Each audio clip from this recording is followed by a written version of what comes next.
নরসিংদীতে Jagatpur premier league cricket final 2025 অনুষ্ঠিত। নরসিংদীতে জগৎপুর যুব সমাজ এর আয়োজনে Jagatpur premier league cricket final 2025 অনুষ্ঠিত হয়েছে।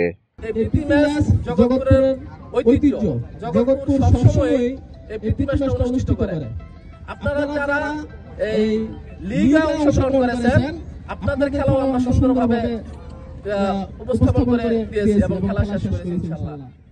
শুক্রবার বিকেলে নরসিংদী সদর উপজেলার করিমপুর ইউনিয়নে জগৎপুর ঐতিহাসিক ক্রিকেট খেলার মাঠে খেলাটি অনুষ্ঠিত হয়। খেলায় অংশগ্রহণ করেন জগৎপুর একাদশ বনাম দড়িপাড়া একাদশ। প্রথমে জগৎপুর একাদশের খেলোয়াড়রা 112 রান নেয় এবং পরবর্তীতে জগৎপুর একাদশকে হারিয়ে দড়িপাড়া একাদশ জয়লাভ করে। খেলায় করিমপুর ইউনিয়ন বিএনপি সদস্য সচিব মনিরুল ইসলাম মনিরের সভাপতিত্বে ও করিমপুর ইউনিয়ন বিএনপির যুগ্ম আহ্বায়ক ফারুক মিয়ার উদ্বোধকে প্রধান অতিথি হিসেবে উপস্থিত ছিলেন করিমপুর ইউনিয়ন বিএনপির আহ্বায়ক আসাদুজ্জামান কাজল।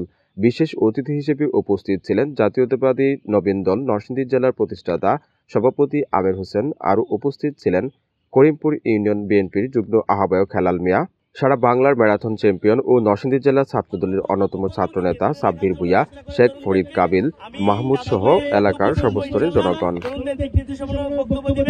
আমি সবার কাছে দোয়া চাই আসাদুজ্জামান কাজল ভাই যেন সবসময় তরুণদের পাশে থাকতে পারে এই আশা ব্যক্ত করে।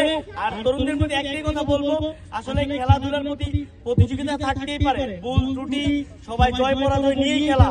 আমি আসলে সবাইকে বলবো সুস্থভাবে সুন্দরভাবে এই খেলাটাকে উপহার দিবেন। ধন্যবাদ।